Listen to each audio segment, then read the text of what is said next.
Bonjour à tous, alors aujourd'hui je vous propose donc la suite du concours Sciences Po 2018, ce sera les parties B et C.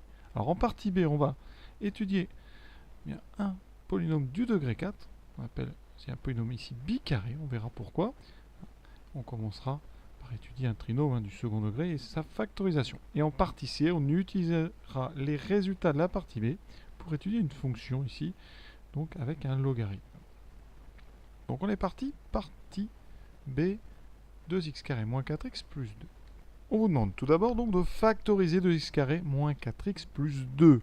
Alors ça, il y a deux méthodes. D'abord la méthode classique, on va dire de l'élève de terminale.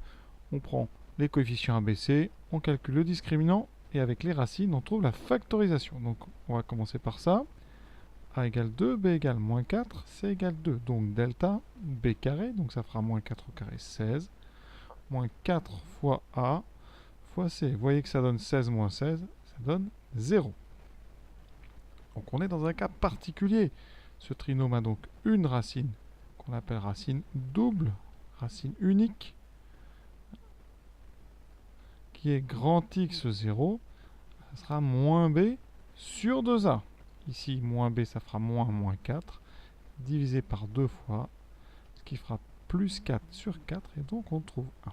Alors à partir de cette racine, on va pouvoir donner la factorisation de ce polynôme. Cela à l'aide du cours. Le cours nous dit que quand un trinôme ax2 plus bx plus c a une racine double, une racine unique, il se factorise en a que multiple x moins x0 au carré. Donc ici, ça nous donne 2 fois, ça c'est a, x moins x0, donc x moins 1 au carré. On a factoriser l'expression. Il existe une deuxième méthode, un peu plus intuitive ici. Il suffisait de remarquer que 2x carré moins 4x plus 2, tous les coefficients sont pairs. On peut factoriser par 2, ça donne 2 fois x carré moins 2x plus 1. Et là, dans les parenthèses, si vous avez un petit peu de culture mathématique, vous reconnaissez une identité remarquable, c'est le développement de x moins 1 au carré. Donc ça permettait de gagner du temps. Et avec cette factorisation, on va en déduire une factorisation d'un trinôme de degré 4. Ce qu'il faut remarquer dans ce polynôme, c'est que x4, c'est x carré au carré. Donc vous avez ici, à chaque fois, la variable qui est au carré. X carré au carré, ensuite 4x au carré plus 2. Donc ça s'appelle un bicarré. Un carré, deux carrés. Pour utiliser ce qu'on a fait tout à l'heure, on va poser bien grand X égale justement petit x carré. On appelle ça un changement de variable. Dans ce cas-là, notre expression se transforme en 2 grand X2 moins 4 grand X plus 2. D'accord? Ici, on a fait un changement de variable. Grâce à notre factorisation, vous reconnaissez l'expression précédente, ça s'écrit 2 fois grand X moins 1 au carré, et on va réinverser notre champ de variable, c'est-à-dire revenir à la lettre petit x en remplaçant cette fois grand X par petit x2, et ça donne 2 petit x2 moins 1 au carré. Et vous venez de factoriser ce polynôme de degré 4 qui était donc un bicarré. Donc on fera toujours cette technique ici quand on a des polynômes avec x4 et x2. Alors comment ça va nous aider pour faire la question suivante? Bien, dans cette question, on demande le signe de l'expression. On vient de montrer que quel que soit x, 2x4 moins 4x2 plus 2, c'était un carré multiplié par 2. Donc 2 fois x2 moins 1 au carré. On va demander le signe. Alors ici, le signe, vous voyez, vous avez un 2 qui est un nombre positif et vous avez un carré qui est positif. Donc, forcément déjà, on sait que de façon évidente, quel que soit x, cette expression est supérieure ou égale à 0. La question qu'on peut se poser pour aller dans le détail, c'est est-ce que ça peut s'annuler? Donc on va résoudre 2 fois x carré moins 1 au carré égale 0. Alors, c'est assez simple. On a une division par 2 qui nous ramène à x carré moins 1 au carré égale 0. Vous savez que le carré, c'est comme s'il y avait x carré moins 1 fois x carré moins 1. Donc, comme un produit est nul, l'un des facteurs est nul. Comme ce sont les deux mêmes facteurs, ça veut dire que x carré moins 1 égale 0. Et on obtient, donc x carré est égal à 1, que vous savez résoudre ça donne x égale moins 1 ou x égale 1. Donc, on va résumer tout ça. Pour résumer le signe, on va dire quoi? Eh bien, pour tout x différent de 1 et x différent de moins 1, 2 fois x carré moins 1 au carré est strictement positif et 2x carré moins 1 au carré s'annule pour x égale 1 et x égale moins 1. Donc on va résumer ça dans un tableau. Ici, donc 2x4 moins 4x2 plus 2 s'annule en moins 1 et 1. D'accord? Là on est pour l'instant de moins l'infini à plus l'infini. Et donc on a toute une série de plus. C'est une expression qui est toujours supérieure ou égale à 0 et qui s'annule à deux endroits, en moins 1 et en 1. Avant d'aller plus loin, petite remarque, pour ceux qui ont un petit peu d'habitude, x carré moins 1, on aurait très bien pu factoriser en faisant x moins 1 fois x plus 1. C'est une identité remarquable. Donc, on pourrait très bien dire que cette expression, c'est 2 fois donc x moins 1 fois x plus 1, le tout au carré, ce qui ferait 2 fois x moins 1 au carré fois x plus 1 au carré. Et on retrouve 1 et moins 1, les deux solutions d'équation égale à 0. Dans cette partie-ci, on va étudier une fonction chez 1 sur 0 plus l'infini ouvert en 0. Alors tout simplement parce que déjà, on a 1 sur x2, donc x ne peut pas être égal à 0, et on a du logarithme de x, donc x est strictement positif. Alors pour déterminer le sens de variation d'une fonction, quand l'expression est assez compliquée comme ici, le meilleur moyen c'est de dériver. Alors, est-ce que g est dérivable? Oui, parce que c'est une somme de 3 fonctions de référence dérivables, donc sur 0 plus l'infini ouvert en 0. La dérivée. Alors, elle ne pose pas de problème particulier, sauf une petite partie, le moins 1 sur x2, qui pourra poser problème, donc on va le faire tranquillement. Alors, quand on dérive x2, ça donne 2x. Vous avez moins 1 sur x2 à dériver. Alors, comment dériver moins 1 sur x2? Donc ici, donc la question qu'on va se poser, c'est comment dériver.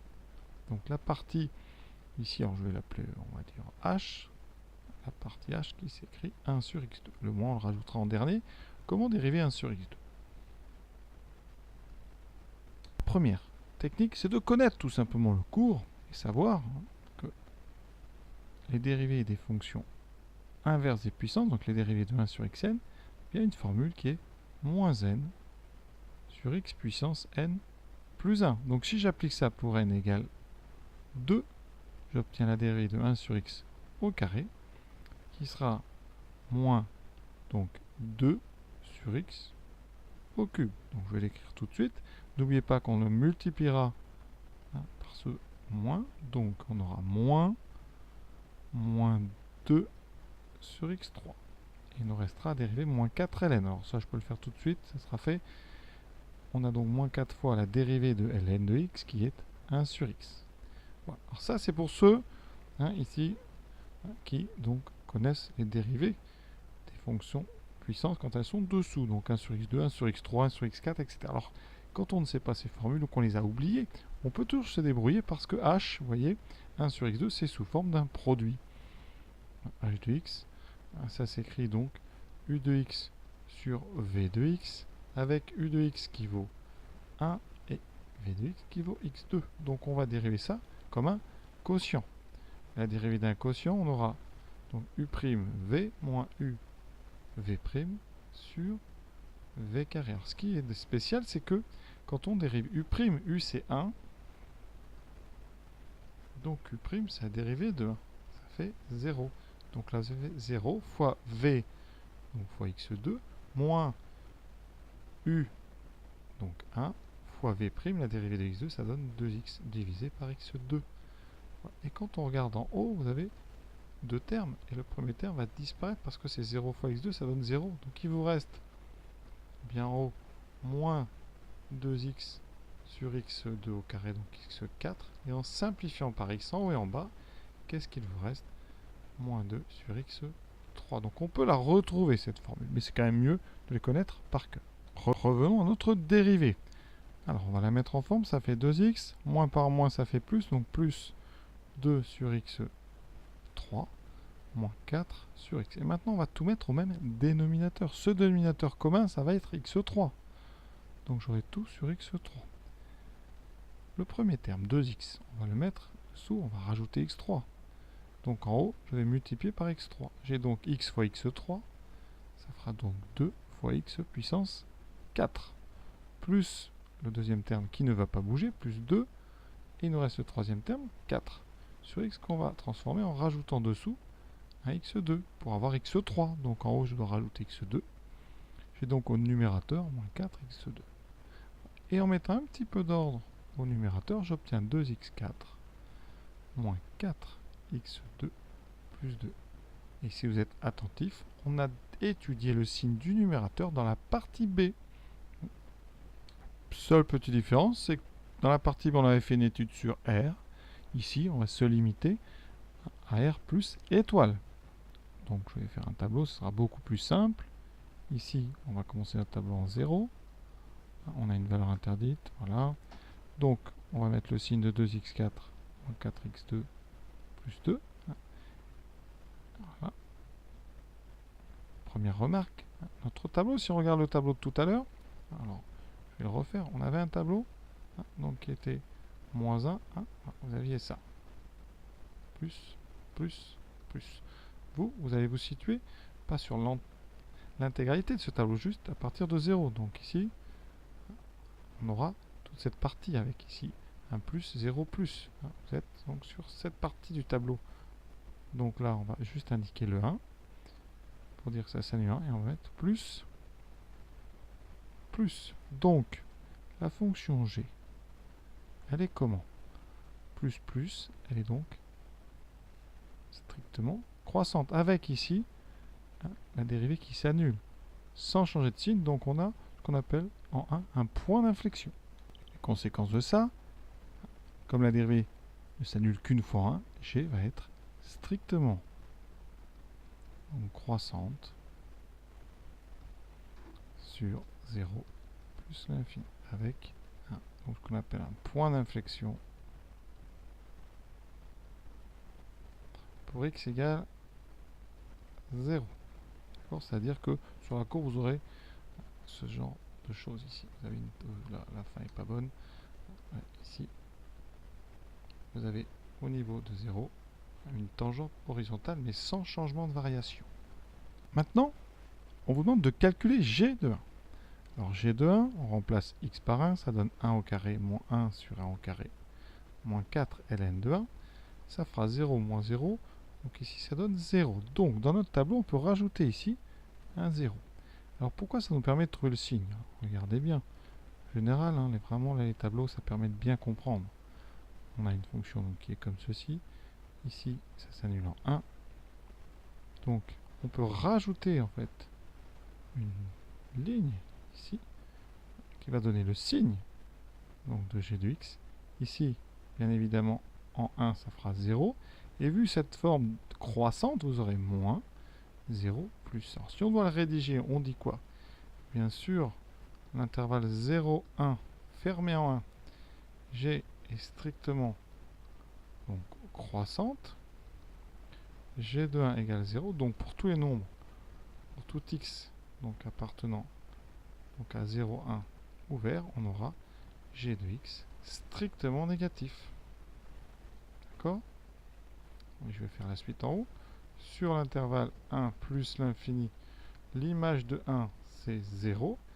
G est strictement croissante. Donc, ça veut dire que pour tout x strictement plus grand que 1, g de x est strictement positif. C'est exactement ce qu'on me dit en résumé dans ce tableau. Donc, on a terminé cette partie C. Et on va continuer sur une partie D qui va utiliser ces résultats-là. Et voici le texte de cette partie D. On y étudiera une fonction encore plus compliquée. Mais soyez pas surpris. La dérivée de f' va faire réapparaître cette fonction g dont on vient d'étudier le signe.